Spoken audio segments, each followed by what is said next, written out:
Thanks for tuning in to The Leadership Beat, a Bates Communications original podcast series exploring leadership trends and inspiring leaders to innovate and think differently.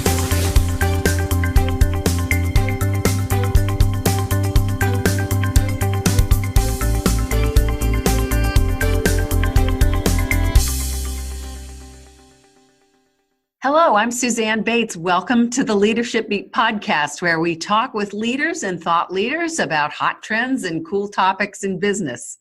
In the year 2020, we may not quite achieve perfect vision. However, there's a lot that CEOs and business leaders can do to prepare for the next decade. And here at Bates, we've been spending the year tracking fascinating emerging trends by reviewing published research, having conversations with top CEOs and executives in our network. And we thought we'd talk today about an article we just published called Top 7 Emerging Trends to Track for 2020. And I'm joined by Michael Seitchik, our Director of Research and Assessment.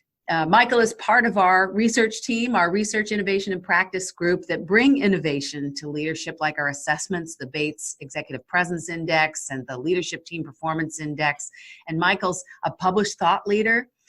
He has long been thought of here at Bates as a guy who's really on top of all the trends.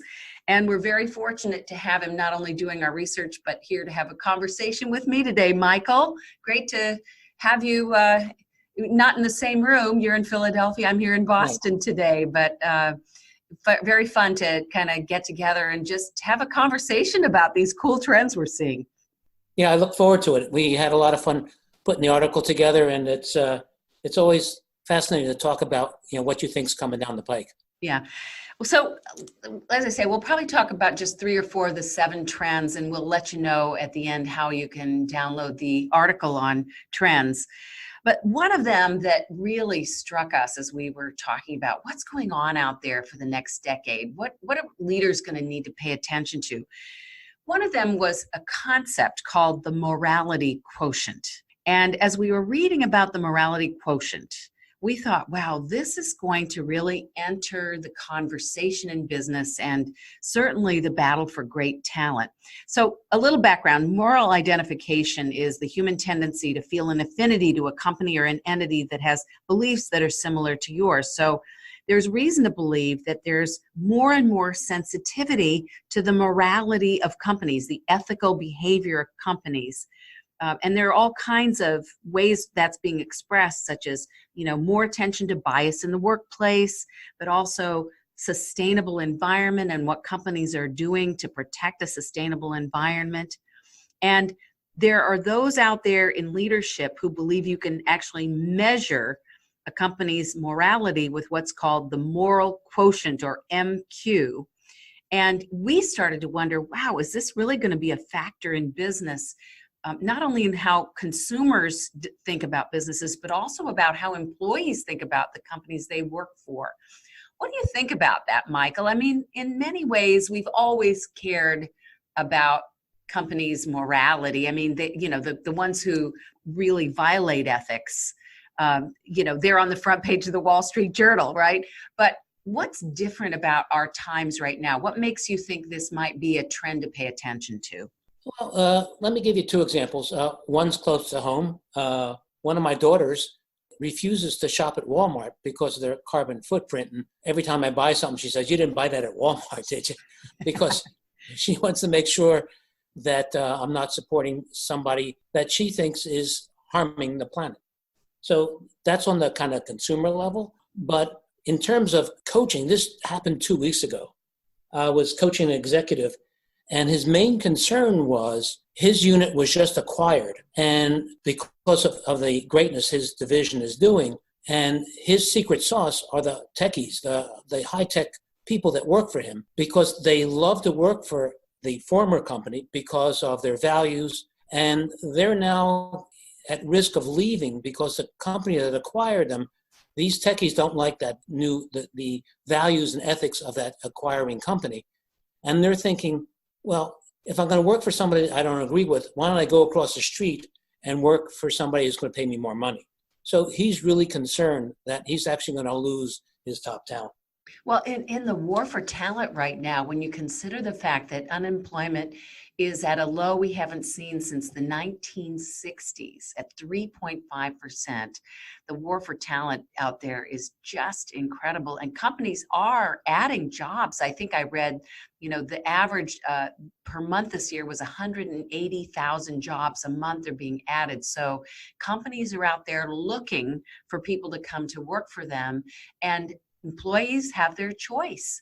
And with the millennial generation, especially, I'm feeling there's definitely been more conversation, if you will, about, as you say, the ethical environment, the values of the workplace. So then I think the question becomes, how do companies start to address that? Because they've got to attract great employees. They got to hang on to people who are technical experts who they've invested in. And I know in our research, we also found that 88% of adults stopped buying products from companies that used irresponsible or deceptive business practices. And that was a recent survey. So clearly there's plenty of reason to pay attention. But when you think about the research that we've done, our leadership model of executive presence, the XPI, we definitely decided to bake character into the model because we felt it was an area of leadership that wasn't really addressed as it needed to be. What do you think in our research and what we built into the character side of this leadership model addresses this question of the moral quotient MQ? Well, there's a couple things. In the EXPI, we have a facet we call authenticity, which asks people on the person's team, their direct reports, their peers, other key stakeholders. Is the person sincere? Do they keep high moral standards? There's actually one item that says, will this person do the right thing even if it costs him or her dearly? And if they score low on this is usually a big eye-opener. They're really kind of upset, shocked. They want to know what they can do. And usually I tell them it's kind of the opposite of walk the talk. It's talk what you walk. In other words, tell stories as a leader. Tell stories about people who are doing the right thing. And then you're not at jeopardy of seeming insincere, because if you have these great values, there's always a chance you're not going to live up to them all the time. So it's better to tell stories about what you've already done or what other people are already doing, to give people also a clear vision of, so what does good look like? So, and then in the team assessment, we actually have one that says the team does not put meeting business goals ahead of keeping their moral standards. And I haven't seen too many examples of this being low, but again, it's something that, as you said, it's baked into our assessments. So we understand from our work over the last 4 or 5 years with leaders that when they get feedback on their individual character, qualities like authenticity and integrity, that feedback tends to inform behavior. And very often we don't even know that we're not doing the right thing by others' view, right? We're trying to balance as leaders what is the right thing in this situation. There's a lot of gray area. And one of the things I think is very important in companies is just to generally raise the awareness, if you will, of the impact of decisions on others and make sure they understand it because it's been communicated to them. So being authentic is being genuine and transparent and real in your interactions with other people. And we can do a lot as leaders to build confidence, to retain top talent, to have them have that individual experience with us as leaders, and to have, I think, our own morality quotient within the organization, even if we're not the CEO. Right. And what happens when we do the assessment is the insight is the difference between someone's intention and what is being perceived. So a lot of people aren't aware that they're being perceived as having some issues around authenticity and integrity. Well, that's a discussion we could carry on, but I want to get to a couple of the other trends. And another of the trends that we identified is that there's another new term entering the lexicon, if you will, that could replace AI or artificial intelligence. Yeah, what we found was that artificial intelligence is actually giving way to something called augmented intelligence. And that means that data should support or augment, not make your decisions, that ultimately it's the human beings that should make the decision. So, for example, some of the research we found was the Chartered Institute of Management Accountants found that while 37% of organizations believe that big data helped them, 32%, almost as much, said big data has actually made things worse.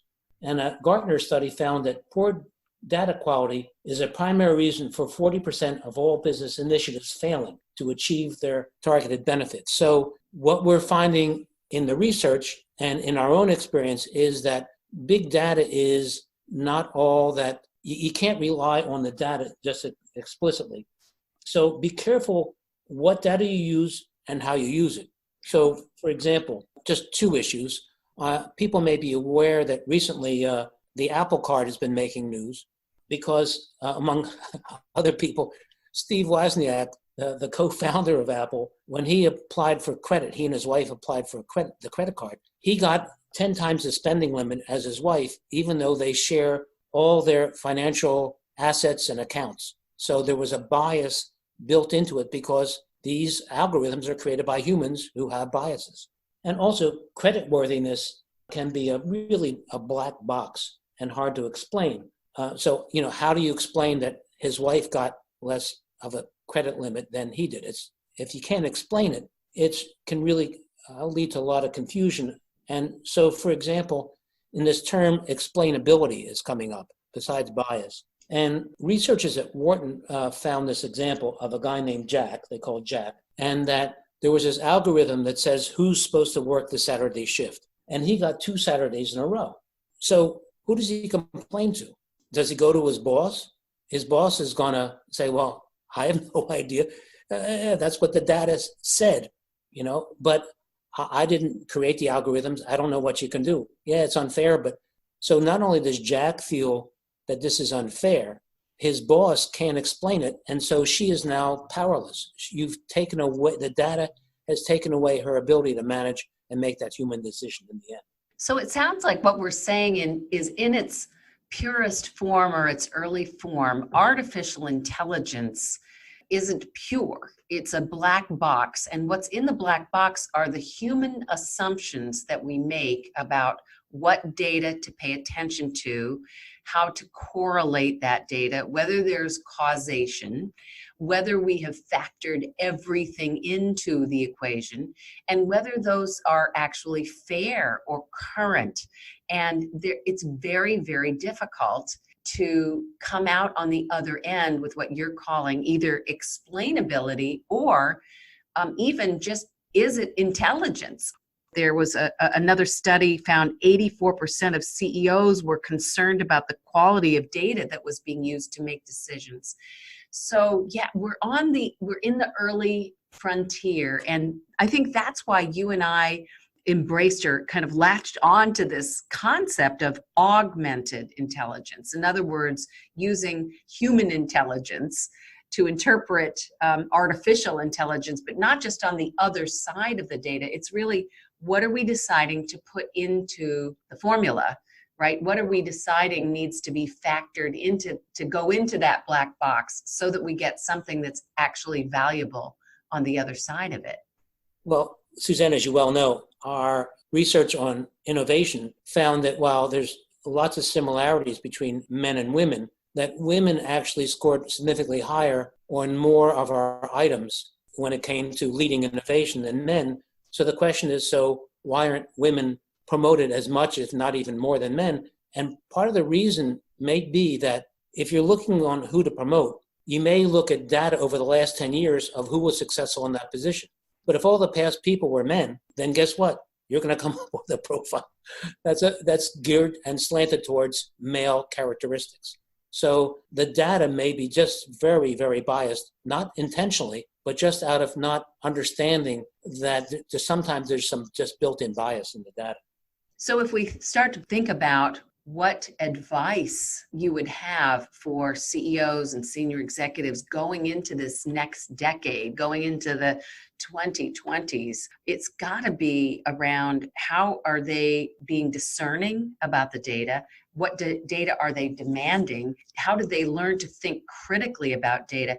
leaders and teams are going to have to really develop even better capabilities when it comes to understanding, analyzing, and making use of all this data. I guess to me, one of the major things is data should just be something you use as to help you make the decision. It should not make the decision for you. In the end, humans have to make that judgment. Another trend that we noticed out there in the literature, and frankly, through our conversations with CEOs and senior executives, is this idea of belonging. And I know, Michael, you've called belonging 2.0 in diversity and inclusion. What do you mean by that? What is belonging, and why is it the 2.0 of diversity and inclusion? Well, belonging is becoming more and more talked about as kind of the next phase after inclusion. There was diversity, then inclusion, and then belonging. And actually, one way to explain it is inclusion is often talked about as being invited to the dance. And for us, belonging means you're not only invited, but you're asked to bring your own music because you want to have that part of the playlist. In other words, your specific point of view is included. So inclusion isn't just having a seat at the table. Belonging is that your views are valued, solicited, respected, that you feel that you can show up as much as of yourself as possible. It's impossible to have 100%, but it's more about, do you feel part of it, as opposed to feeling that there's an in-group and an out-group, or that your voice is not as respected as anybody else's. So, engagement is good and important, but belonging actually has been shown that it's correlated with retention and turnover. And our research on millennials found that a major factor in job satisfaction is having a boss who listens and respects people. And other research has shown that having a feeling of belonging is just as important as, if not more important, than pay. In other words, it is more of a motivator than a little bit of a bump in salary. When you did the research that went into the Bates Leadership Team Performance Index, which is meant to measure how does a team perform as a unit, the decision was made to incorporate belonging as something we measure in teams. And we defined it, I know you've alluded to this, as valuing and respecting differences and fostering an environment where all experience a fullness of membership and affiliation. And we put that into the category of collaboration. In other words, how teams work together to get things done. Why do you think belonging, it's a nice to have in creating that's, maybe, a reason to join a company, a reason to stay with the company. It certainly helps with attracting and retaining talent. And you can see its connection to engagement. But why is it important to team performance, Michael? Well, because if people feel that there's favoritism in the group, or their voice isn't being heard, they're going to kind of back off. They're not going to contribute as much as they can. And research study after research study shows that when teams have a diversity of thought and perspective, they're much more productive than teams where there's less diversity of thought. So you want to encourage that. And so you want to make it people feel safe that they can bring up their ideas and their perspective from their different experiences. So if that's muted, you're actually muting the performance of the team. In other words, we have found that belonging is statistically significantly correlated with team effectiveness, so that it is definitely part of what makes a team effective. And for companies that are trying to get at the engagement question, and there are so many companies that are still perplexed, I think, by the fact that, engagement scores really haven't gone up. After all these decades of talk about diversity and inclusion, we're still just around 30% engagement on average in most companies. So clearly we haven't cracked the code yet. And I think that's one of the reasons you and I started thinking about including this in our, again, trends for the future. If companies do begin or are beginning to think about belonging as the 2.0, they're going to have a competitive advantage. Again, it's going to improve engagement, attracting and retaining talent, but there's this piece of it I think you're also describing now, which is it's going to make teams more effective at making decisions and getting things done when they truly have everybody interested in one another's ideas, respecting each other's ideas, wanting to hear from each other, kind of, as you say, dancing to each other's music. Right. I mean, if you have a seat at the table, but you are never asked to speak up, or you feel you can't, you're just kind of sitting there. You're not contributing as much as you can. Yeah. Let's look at one final trend among the 7 we wrote about in our trends article, and we'll tell you about how to download that in a few minutes. But we think that address the stress will become the new mantra on productivity. Productivity is something we measure in companies. It's something we care about in companies. If you're a senior leader in an organization, you're probably tracking data on productivity. And yet, I don't know if we've completely made the connection yet between stress and productivity. But 25% of US workers say that work is the number one source of stress in their lives. And while sometimes I think it feels like the new normal, it's costing business, they estimate $300 billion a year in lost productivity. 54% of workers express concerns about health problems caused by stress, and 46% say their stress is due to their workloads. So stress is, we all complain about being too busy and too stressed. We know that productivity is a challenge for organizations, but how are you thinking companies are going to begin to look at stress differently, Michael? I mean, do you think we're really going to get serious about how we address stress in the workplace? Well, it is becoming more top of mind. People are more concerned about wellness and balance in work life. I think the whole mindfulness movement, if you want to call it that, is about that. So people are becoming more aware, but to me, maybe it's because of my view of coaching people on the EXPI, but it seems that the most important factor is the boss. In other words, people, when I'm coaching them and I ask about stress, they talk about, the changes that are happening in the organization and it's kind of relentless. Yes, but it comes down to how their boss is either creating more stress or reducing the amount of stress.